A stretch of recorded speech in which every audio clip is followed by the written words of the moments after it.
MP board class 12 वाले सभी बच्चे ध्यान दें। प्यारे विद्यार्थियों, वार्षिक परीक्षा paper higher secondary examination main 2026 के लिए पूरा पेपर बता रहा हूं। अब जो सेट बता रहा हूं वो आप देख सकते हैं, ये सेट डी है। प्यारे विद्यार्थियों, मैंने आपसे पहले कहा था कि सेट ए से लेके तो सेट सी में बता चुका हूँ। अब हमारा सेट बचा है सेट डी। अब सेट डी भी आपको देखना है और मैंने आपसे कहा था कि सेट ई तक अगर आपने सेट पेपर देख लिए तो 95% पेपर बाहर नहीं जाएगा। प्यारे विद्यार्थियों, पूरा पेपर ध्यान से देखना है और अच्छे से याद कर लेना है, क्योंकि एक भी प्रश्न अगर आप यहाँ से मिस करते हैं तो नुकसान आपका हो जाएगा। ये पूरा का पूरा प्रश्न पत्र है, जिसमें पहला क्वेश्चन आएगा एक वाक्य में उत्तर दीजिए, दूसरा आएगा निम्नलिखित वाक्यों के लिए सही विकल्प का चयन कीजिए। तो सबसे पहले मैं आपको बता देता हूँ एक वाक्य वाले क्वेश्चन। माय डियर फ्रेंड्स, बने रहें हमारे साथ और अच्छे से पूरा पेपर देखें और अपनी तैयारी को मजबूत करें। प्रश्न आएगा, कवि ने अपने खेत में कौन सा बीज बोया है? प्यारे बच्चों, इसमें आपको लिखना है शब्द रूपी बीज। क्या लिखना है? शब्द रूपी बीज।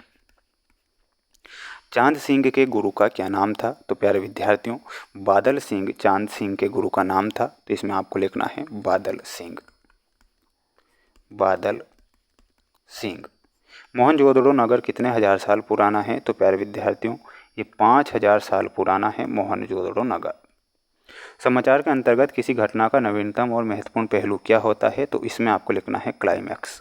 ठीक है, तो क्लाइमैक्स आप करेक्ट उत्तर रूप में लिखेंगे क्लाइमैक्स। शब्द गुण कितने प्रकार के होते हैं? तो इसमें आपको लिखना है 3 प्रकार के। शुद्ध रूप में कही गई बात को विस्तार से लिखना अथवा समझना क्या कहलाता है? तो उसे क्या कहा जाएगा, ऐसा आपसे प्रश्न पूछा गया है। तो 6 में आपको लिखना है पर आपका भाव पल्लवन सही उत्तर का हो जाएगा, यानी कि या फिर भाव विस्तार भी आप लिख सकते हैं। क्या लिख सकते हैं? भाव विस्तार।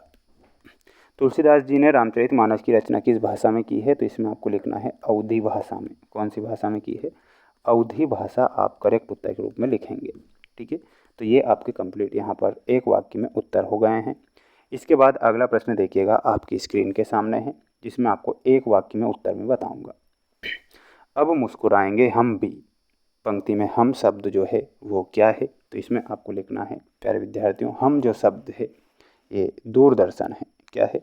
दूरदर्शन है, तो दूरदर्शन आप लिखेंगे। बाजार के जादू की ओर सबसे ज़्यादा आकर्षित करने वाली इंद्री कौन सी होती है? तो प्यारे विद्यार्थियों, वह जो इंद्री है वो है आँख। तो आँख आपको करेक्ट उत्तर के रूप में ध्यान रखना है। हमारी मेहनत अगर आपको अच्छी लगती है तो वीडियो को लाइक करें और चैनल पर नए हैं तो चैनल को सब्सक्राइब जरूर कीजिएगा। सभी विषय के पेपर हमारे चैनल पर उपलब्ध होंगे। पेपर के पीडीएफ अगर आपको चाहिए तो पीडीएफ हमारे ऐप पर मिलेंगे। ऐप की लिंक डिस्क्रिप्शन में दे रखी है और उसका नाम है mains education app. Silver wedding कहानी के नायक का नाम क्या था? तो प्यारे विद्यार्थियों, सिल्वर वेडिंग कहानी के नायक का जो नाम था इसमें आपको लिखना है यशोधर बाबू। रेडियो नाटकों में निम्नलिखित में से क्या महत्वपूर्ण होता है? तो रेडियो नाटकों में सबसे ज़्यादा जो महत्वपूर्ण होता है वो क्या होता है? संवाद महत्वपूर्ण होता है, तो इसमें आपको संवाद करेक्ट उत्तर के रूप में लिखना है। वीर गाथा काल की प्रसिद्ध रचना कौन सी है? प्यारे बच्चों, वीर गाथा काल की जो प्रमुख रचना है वो है पृथ्वीराज रासो। कहानी का पहला तत्व किसे माना गया है? तो कहानी का जो प्रथम तत्व है कथानक को प्रथम तत्व माना गया है, तो इसमें आप कथानक करेक्ट करेंगे। सभी छात्र वीडियो को लाइक जरूर करें। चैनल पर नए हैं तो चैनल को जरूर सब्सक्राइब करिएगा, क्योंकि मैं मेहनत आपके लिए ही करूंगा और आगे भी करता रहूंगा, जैसे कि आप यहाँ पर देख रहे हैं। बच्चे में होंगे तो बच्चे प्रत्याशा में होंगे, तो यहाँ पर आपका सही उत्तर क्या होगा? प्रत्याशा सही हो जाएगा। भक्तिन का वास्तविक नाम क्या था? तो भक्तिन का जो वास्तविक नाम था वो था लक्ष्मीन, तो यहाँ पर आपको लक्ष्मीन लिखना है। सौंदलगेकर मास्टर पढ़ाते थे, तो वो कौन सी क्या पढ़ाते थे? तो मराठी आपको लिखना है, मराठी। रेडियो नाटक में नहीं होंगे, तो रेडियो नाटक में दृश्य नहीं होंगे, तो यहाँ पर आपको दृश्य लिखना है। माय डियर फ्रेंड्स, स्क्रीनशॉट भी लेते चलना है, पेपर का पीडीएफ भी मिल जाएगा। सभी प्रकार की जानकारी मैं दे रहा हूँ यहाँ पर आप सभी बच्चों को। वीर रस का स्थायी भाव क्या होता है? तो इसमें आपको उत्साह वीर रस का स्थायी भाव लिखना है। हिंदी साहित्य का प्रवेश द्वार को कहा गया है? तो भारतेंदु युग को हिंदी साहित्य का प्रवेश द्वार कहा गया है, इसमें आपको लिखना है भारतेंदु युग। भारतेंदु युग हमारा सही होगा। अगला है जिसमें आपको दिए गए हैं सत्य असत्य चुनकर लिखिए में प्रश्न। प्यारे बच्चों ध्यान से आप पेपर को देखें और अच्छे से याद करें। अट्टालिका वास्तव में आतंक के भवन है। तो माय डियर फ्रेंड्स आपको यहाँ पर सही उत्तर के रूप में सत्य ही लिखना है। भगत जी का चूरन हाथों हाथ बिक जाता है, तो ये बिल्कुल आपका सत्य है। ओम थानवी के अनुसार हड़प्पा और मोहनजोदड़ो सबसे पुराने शहर माने जाते हैं। कहानी का नाटक रूपांतरण संभव है, ये गलत होगा।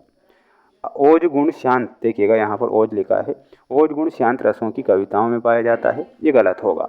मुहावरों में पर्यायवाची शब्दों में अनुचित किया जा सकता है, ये आपका गलत हो जाएगा, असत्य आपका हो जाएगा। तो सभी बच्चे असत्य यहाँ पर लिखेंगे।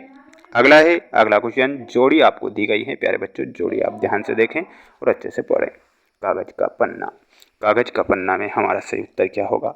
तो इसमें आपको चौकोर खेत से मिलाना रहेगा, ऑप्शन नंबर ग से। जैनेंद्र कुमार में हमारा सही उत्तर हो जाएगा एक मनोवैज्ञानिक कथाकार। सिल्वर वेडिंग में हमारा सही उत्तर हो जाएगा यशोधर बाबू। लोकोक्तियों में हमारा सही उत्तर क्या हो जाएगा? लोकोक्तियों में देखिएगा तो मिलाना रहेगा लोक प्रचलित उक्तियाँ लोकोक्तियाँ कही जाती है। अभिनेयता में हमारा सही उत्तर हो जाएगा फिफ्थ में, और वो हो जाएगा नाटक। महाकाव्य में आप सभी छात्र करेक्ट रूप में मिलाएंगे और वो क्या हो जाएगा? देखिएगा यहाँ पर सर्गोबद्ध रचना, ऑप्शन नंबर जा। तत्सम में हमारा सही उत्तर क्या होगा? और वो होगा आपका संस्कृत के मूल शब्द। ये आप सभी बच्चों की जोड़ी कंप्लीट हो चुकी हैं। माय डियर फ्रेंड्स सभी बच्चों को चैनल को ज़रूर सब्सक्राइब करना है। और जो पेपर मैं बता रहा हूँ, अगला जो सेट पेपर आएगा वो सेट पेपर रहेगा, आपकी स्क्रीन के सामने बता देता हूँ, सेट ई। ये अंतिम सेट पेपर है जो मैं आपको बताऊंगा। प्यारे विद्यार्थियों ध्यान से मेरी बात को सुने। सेट ए से लेके तो सेट डी मैंने चैनल पर अपलोड किए हैं, सेट ए से लेके तो सेट डी तक।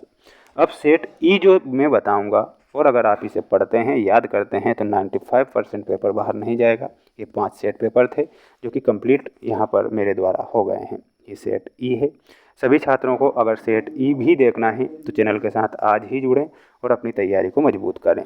चैनल पर अगर नए जुड़े हैं तो चैनल को सब्सक्राइब करके रखना है सभी छात्रों को, क्योंकि ये सेट ई भी बहुत जल्द आएगा। पेपर के पीडीएफ अगर आपको चाहिए तो पीडीएफ की जानकारी मैं बता देता हूँ। पीडीएफ हमारे ऐप पर मिलेगा। ऐप का नाम है मेंस एजुकेशन ऐप। इस ऐप की लिंक डिस्क्रिप्शन में मैंने दे रखी है। अगर आप चाहते हैं सबसे ज़्यादा नंबर लाना चाहते हैं तो पेपर के पीडीएफ भी डाउनलोड करें। अच्छे से परचेस आपको करना होगा। ओनली 199 रुपये में आप परचेस कर सकते हैं ये 5 सेट पेपर, जिससे कि आप अपनी तैयारी को मजबूत करेंगे और अच्छे नंबर लाकर अपने माता पिता का नाम रोशन करेंगे। यही इस वर्ष से हम कामना करते हैं। मिलते हैं नेक्स्ट वीडियो में। जय हिंद।